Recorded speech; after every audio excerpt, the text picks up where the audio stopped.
کاریگەری زیاتر بڵێن چوارینەکانی بابەتایری هەمەدانی و خەیام بە تایبەتی حەزەکەم لەسەر ئەمە هەڵوێستێ بکەم نەتەوەی کورد پێویستە شانازی بە چوارینەوە بکە کە لە بنەچەیە چوارینە هی نەتەوەی کووردە چونکم 1000 ساڵ پێش ئێستا بابەتایری هەمەدانی بابەتایری هەمەدانی پێش خەیامیشە بەڵێ زۆر پێش خەیام 100 ساڵ پێش خەیام بڵێ بڵێ جا ئێمە ئەبێ شانازی بە چوارینەوە بکەین بەداخەوە لە ناو نەتەوەکەمان لە ناو ئەدیبانی کووردا چوارینەمان زۆر نییە وەکو پێویست کە بیکەین بە پیشەیەکی سەرەکی وەکینی نەتەوەی کورد مامۆستا خەمناک ئەوەیە کە بۆم باس کردی بەداخەوە لە ژیانی خۆیان خۆشی نەبینی یەکێک بوو لە هەرە دەنگخۆشەکانی شاری سلێمانی بۆ کۆڕ و کۆبوونەوە و سەیران و ئەوانەی کە چوونەتە دەرەوە بێگومان خەمناک سەردەستەیە باشقەی ئەو دانیشتانە بۆ خۆشکردن یا جوانکردنی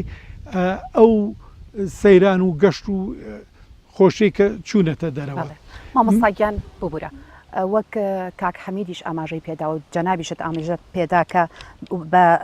نووری عەریزە نووس ناسراوە دیارە بە بۆنەی ئەم پیشەیەوە ڕۆژانە بەر چیرۆکی جیاواز کەوتۆ بەر کەسایەتی جیاواز کەوتووە من ئەمێ بزانم ئایا ئەم پیشەیەی کاریگەری هەبووە لەسەر نووسینەکان یاخود بۆتە هەوێنی نووسینی هەنێ لە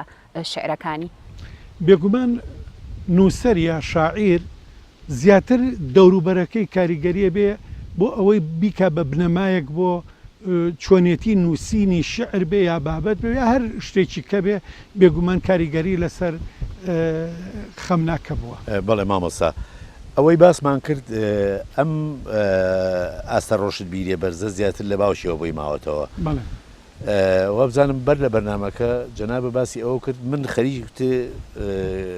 فرمودتە من خەریکی خەمناک نەبووم خەریکی کارەکانی باوشی بووم بە ڕێکەوت لە ڕاستیە مامۆستا بورهان کوڕی کاک عەبدولکەریم واتە برازای خەمناک ڕێزم هەیە بووی لێرەوە ئەیزانی من زۆر عشقی کۆکردنەوەی ئەم جۆرە بابەتانم ئەو دەستدووسەی باپیری پیشاننام واتە هینی محەممەد عەلی موسە ئاغا کە لە ساڵی 1970 هاتوۆتە دنیاوە واتە لە دایک بووە و بە پێی ئاماژەکانی مامۆستا عومەری عەلیەمینی ڕەحمەتی و مامۆستا خاڵە حەمەفەرەج یەکەم جواننووسی شاری سلێمانی بووە باوکی خەمناک واتە محەممەد عەلی موسە ئاغا خەتات یەکەم خەتاتی شاری سلێمانی بووە بەداخەوەکو پێویست ئەوش بە دواداچوون بۆ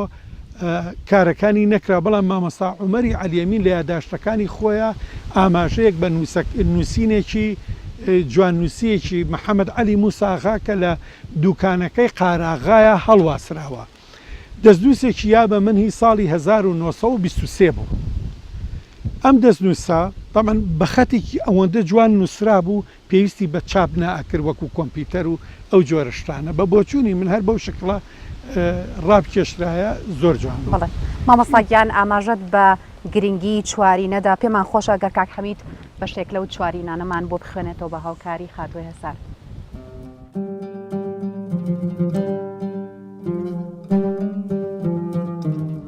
هەرچی ببیستم نەمدی کەوا بێ بۆ زامی دەروون نەختێ دەوا بێ دنیا لە خۆڵ و ئاو و ئاگرە لەسەر ئەمانە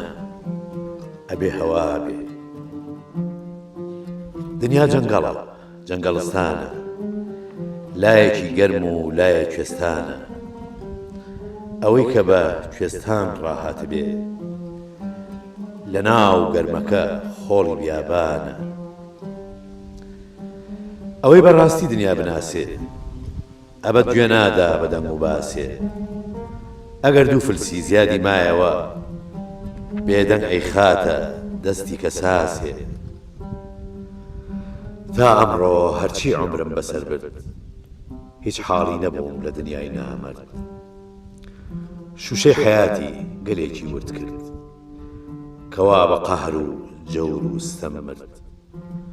دنیا پەرستی هیچ لازم ناکە، خاوەن عەقڵ و هۆش بە دوایە ڕاکە، ئەزانی دنیا هەروە لە پرتاو بە گورگەلۆقێ بە دوایە چاکە. دەم خۆش کات حەمید دەست و پەنجە خۆش خاتونکە. مامۆستاگیان شاعیر لە ساڵی 1970 لەدایک بووە کە هاوکاتە لەگەڵ دامەزراندنی یەکەم حکوومەتی کوردستان بە بەڕێوەبەرایەتی شێخ مەحموودی نەمر. ئەم مێژووە چۆن لە شێعرەکانی خەمناکە ڕەنگی داوەتەوە؟ لە ڕاستیە من وەڵامی ئەوەی پێشومان تەواو نەکرد. محەممەد عەلی موسا ئاغا من بە دوای شتەکانی ئەو ئاگەڕام. مامۆستا بورهان وتی چوم لەگەڵ باوکی دانیشتم 2 سەعات بەقابلەی باوکیم کردواتە هینی کاک عەبدولکەریم برای خەمناک. وتی من برایەکشم هەیە شاعیر بوو لە 63 ڕەمی کراوە. بە شەرتێ محەممەد خەمناکی شاعیر سەر بە هیچ گروپ و حیزبێکی سیاسی نەبووە، وەکو ئەوەی کە ئەو بۆی باس کردووم. دەست نووسەکانی ئەم خەمناکە بڵین شعرەکانی هەر پارچە پارچێ ئەوە نەبوو. ئەم باوکی برایی کاک عەبدولکەریم ئەو شاعیر بوو بە هەمان شێوە. زۆر تووشی ناڕەحەتی بووە بەهۆی شاردنەوەی لە کون و کەلەبەر و دیوار و ئەم لاولای زۆر پێکردووە. وەکو باسەکرێ زۆری فەوتاوە لەوانە بێگومان زۆری فەوتاوە. تەنانە من لە ماخلیە ئەندێ هۆندراوەیم لای خوا ئەفریقا لای مەلانووری عەزەی ماستا و بە هەمان شێوە دەستکەوتە بوو. مامۆستا چەند کەس هاوکاریان کردی بۆ کۆکردنەوەی ئەم دیوانە؟ من زیاتر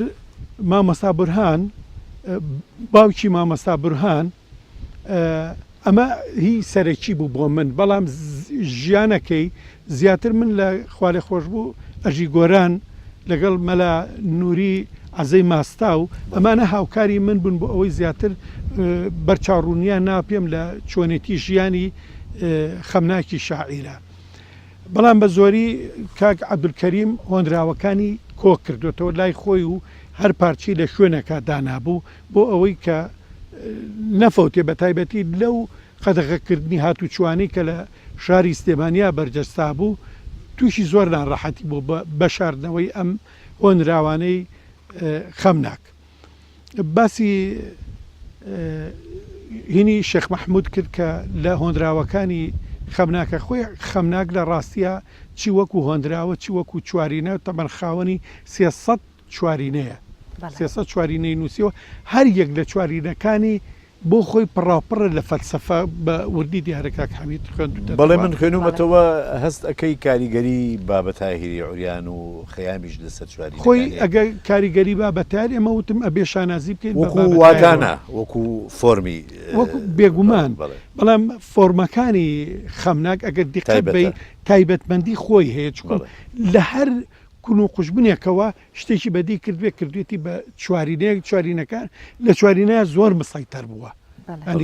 زۆر سەیتەرەی بەسەر چوارینەکانە بۆ هەر یەک لە چوارینەکانی ئەکرێ 20 لاپەڕی لەسەر توێژینەوە لەسەر چوارینەکانی بکرێت بەدەر لە شعرەکانی کەشی. مامۆستاگیان بەر لە بەرنامەکە شعرێکی زۆر جوانت بۆ خوێنینەوە پێمان خۆشە بۆی بینەرانمان بۆ شعرە ئاشنابن ئەگەر بە هاوکاری خات و هێسار ئەوەی شعرەمان بۆ بخوێنیتەوە. بەڵێ تەبەن لە هەموو کات و سەردەمێکە بەداخەوە خەڵکانی کاسە لێس و ماستاوچی و نەفس نزم هەیە لە هەموو نەتەوەکانە، بەڵام بە تایبەتی لە نەتەوەی کوردی ئێمەیە ئەمەنە کاری کردووەتە سەر خەمناکی شاعیر بینوێتی کە ئەو نووسەرانە چۆن خەریکی ماستا و سارکردەوە و ئەم جۆرە شتانە بوون بۆ کاربەدەستانی ئەو کاتە. ئەم لێرەیە ئەڵێ چی؟ فەرمووی باس لە ڕسوایی ئەدەبەکات. داخەکەم باوی نماوە پیاوی دانا و ئەدیب، هەر ئەدیبە ئەمڕۆ بێنانە لە شاران غەریب، فەیلسوف و شاعیر و مێژوو بنووسی کوڕەی ئەرس، نوکی خامەی خۆشخەتی فدسە لە گیرفانە بە مەرس، خاوەنی قەسر و دراو ئەمڕۆ ئەدیب و نووسەرە گەر وتاری وەک زەڕەی کەربێ گەلێ معتەبەرە. ئەنی پێ هەڵدان بێ بەو دەستە و دایری ئەو سەردەمەی کە ئەم شعرەی بەسەرەوتووە. تف لە ڕۆژی وا خوار و خێجی دەورانی ئەیام ئەهلی زانستی کەوا ڕسوا بێ گاجود بووە مەقام. دەم خۆش مامۆستا شتێکی تر من لە خوێندنەوەی شعرەکانیە کاریگەری هەندێک شاعرانی پێشخۆی بێگومان ئەم شاعرانە هەمویان کاریگەریان لەسەر یەکتری هەبووە. ئەو شعرانی کە بە وەزنی عروض نووسیەتی هەستەکەم زیاتر نزیکە لە سەبکی شعرەکانی مستەفا بەجی کوردی و سالمەوە کاریگەریەکانی. هەندێک شعریشی سیرەکەی بێگومان سەردەمەکانیان یەکە لەوانەیە ئەم پێش هەردی بوو بێ هەستەکەی هەندێک نەفەسی ئەحمەد وەکو ئەحمەد هەردی یا گۆران ڕاستە لە ناو شعرەکانی پێش هەردی بۆ بەڵام وەکو ئەوەی کە ئەحمەد بەگی جاف باسی ئەوەکەی ئەم لە هەڵەبجە ژیاوە. ئەحمەد موختار بەگی جافش لە هەڵەبجە ژیاوە و ئەگەر تۆ سەیری تەمەنەکەی ئەمش بکەیت بەڵێ ڕاستە نازانم ئەو لە ساڵی چەنە شەید کراوە ئەحمەد سیەکانە لە سیەکانی بە دڵنیایەوە کاریگەری لەسەر خەمناکە بووە. بەڵێ ڕاستە ئەنی چووکم لە جێگەیەکە ژیاوە زێدی ئەحمەد موختار بەگی جافوە کاریگەری بەسەر ئەوە بێ بە دڵنیاییەوە. بەڵێ مامۆستا ئەگەر خەندەخان شعرێکی تری غەمناکمان بۆ بخوێنێتەوە بە هاوکاری خاتو هێزار بە خۆشحاڵیەوە.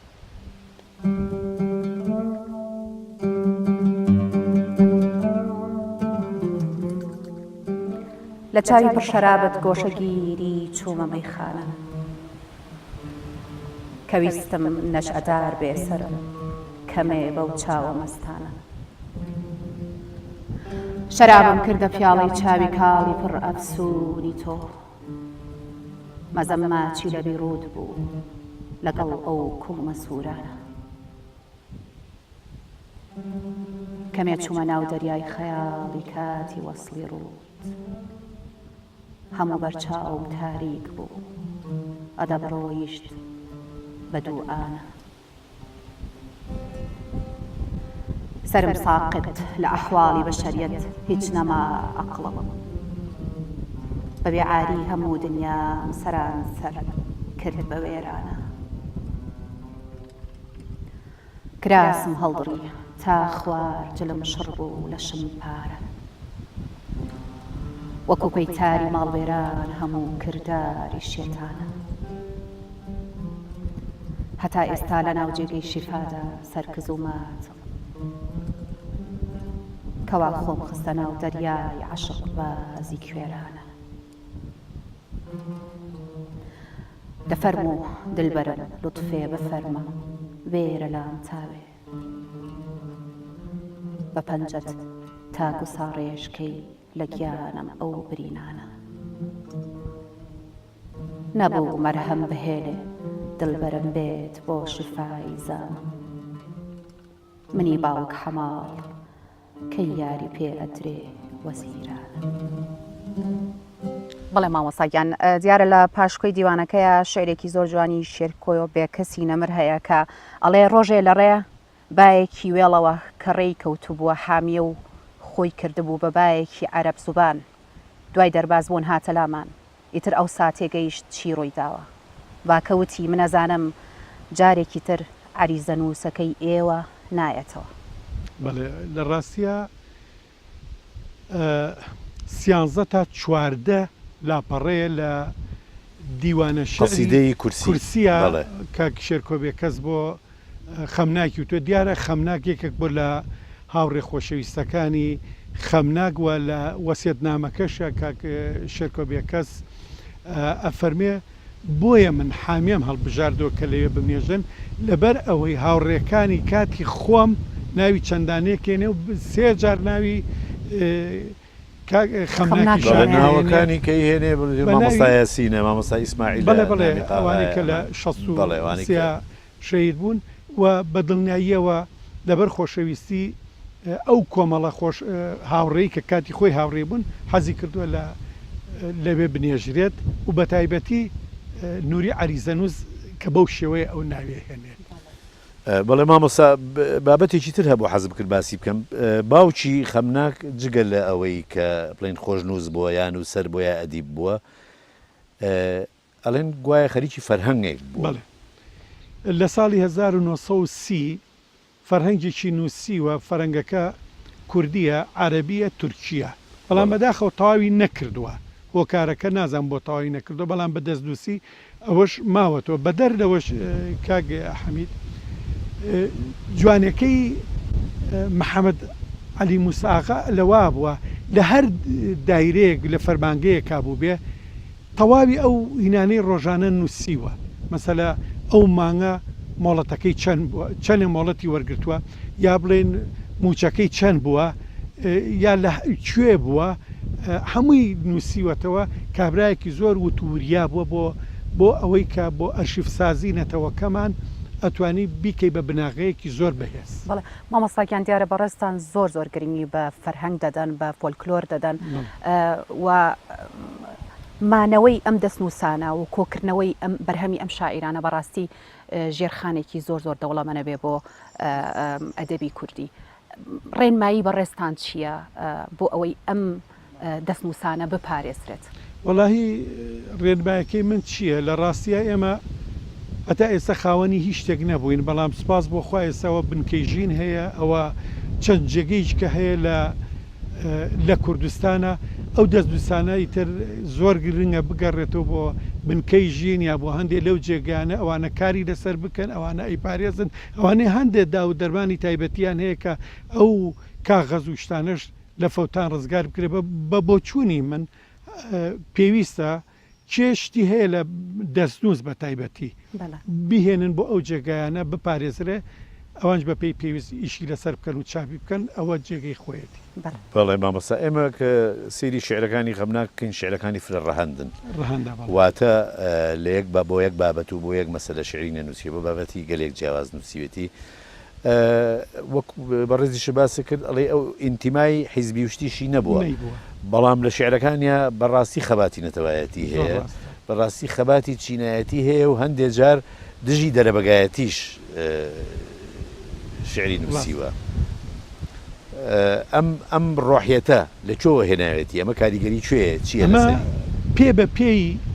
نەتەوەکەی هەنگاوی ناوە یا بڵێن پێ بە پێی نەتەوەکەی شعری نووسیوە. نمونەیەکت لەسەرەوە بۆ بێنمەوە کاتێک کە پاشایەتی ڕووخا ئەو بۆ عەبدولکەریم قاسم هاتە سەر تەخت ئەم شعرێکی بەسەر عەبدولکەریم قاسم هاوت و زۆر بە جوانیش ڕێزی لێگرت لەو هەڵوێستەی کە دەوڵەتی پاشایەتی ڕووخانوە بەڵام کاتێک کە عەبدولکەریم قاسم لە دەستور ژمارەسەی دەستور پەشیمان بووە کە حەقێکە بۆ میلەتی کورد ئەم بە هەمان شێوە شعری چکەی دیژی عەبدولکەریم قاسم نووسی یعنی هەر کەسێ لەگەڵ نەتەوەکەیە بێت ئەم شاعیرە ڕێزی لێگرتووە و بە پێی پێویست خۆشی ویستووە بەڵام هەر کەسێکش دژی نەتەوەکەی بێ بە هەمان شێوە دژایەتی کردووە و شعری بەسەر ئەو هینایوتووە دیارە شۆڕشی چواردەی تەمووز کە بووە لە عێراقا زۆربەی شاعیران و نووسەران و ڕۆشنبیران و کورد و عەرەبیش پێشوازیان لەم شۆڕشە کردووە پێیان وە بووە کە ئەمە شۆڕشێکە بۆ ڕزگارکردنی عێراق و گەلانی عێراقا بەڵام دوایی کە پەشیمان بۆتەوە دیارە ئەمە هەڵوێستێکی زۆر تایبەتە لە غەمناکەوە کە لەوانەیە کەم شاعیر ئەوەی کرد بێت دژی عەبدولکەریم قاسم بەڵێ ئەو لە سەرەتا وەکو پێموتی وەسفێکات بەڵام لە دوایە کە ئەو دژی نێتەوە کەمانەوە سێ مەسەلە ڕۆژنامەی خەبات داخە لە ڕاگەاندنەکانی خۆ ڕێتی شتێک نماوە بە ناوی کوردەوە قەومی کوردنمە یەکسەر ئەم خەمناک دژی عەبدولکەریم قاسم شعرەڵێت. بەڵێ مامۆستاکیان دواوتەی بەڕێزت لەسەر ئەم شاعیرە چییە؟ لە ڕاستیە دواوتەی من شتێکی حەزەکەم ئاماژەی پێبەم ئەم لە ساڵی 63 کە شەهید کرا لەگەڵ ئەو پۆلە شەهیدەی ترا دوای ساڵێک کە ئەو ڕژێمەش لە ناوچوو خەڵکی شاری سلێمانی جەنازەکانی ئەمانەیان لە لای بردەکەی کارێزە وشکەوە هەڵگرت کۆمەڵی زۆری ژنانی شاری سلێمانی بۆ یەکەم جار خۆپیشاندانێکیان لە ناو شاری سلێمانیە کردووە و وێنەی فۆتۆگرافی و خۆپیشاندانە ماوە بەڵێ هەیە بە خۆپیشاندانێکی زۆر جوان بەرە و گردی شەهیدانیان برد ئەو ڕۆژەی کە ئەمانە لەو گردە نێژران ئەو گردش لەو ڕۆژە واتە لە ساڵی 64 ئەو گردە بوو بە گردی شەهیدان لەو ڕۆژەوە نامدراوە گردی شەهیدان واتە لە 64ەوە بەهۆی گواستنەوەی ئەو پۆلە شەهیدەوە. دواوتەی من سپاسی قەڵەندەرەکەم بەڕاستی خەڵکانی جوان بەسەرەکەنەوە بیر لە شتی وردەکەنەوە دەستخۆشیتان لێەکەم. زۆر خۆشحاڵم بەم بەرنمەیە و ئومێدم وایە بەردەوام بێ و هیوای سەرکەوتنتان بۆ خوازم. ئێمەش هیوای سەرکەوتن بۆ جەنابتە خوازیم. زۆر سپاس مامۆستا زۆر سپاس بۆ بەردەوامید لە کۆکردنەوەی ئەرشیفی شاعیران و ڕۆشنبیران و هونەرمەندان و نووسەرانی کورد. زۆر سپاس مامۆستاگیان، زۆر سپاسی خات و هێساری شەکەم دەست و پەنجە و خۆش. زۆر سپاسی هاوکارم کاک حەمیدی شەکەم. سپاس بۆ تۆش. ئازیزانی قەلەندەرخانە بە شعرێکی جوانی غەمناک کۆتایی بە بەرنامەی ئەمڕۆمان دێنین. تا دیداری داهات و هەر شاد و سەرفراز بوو.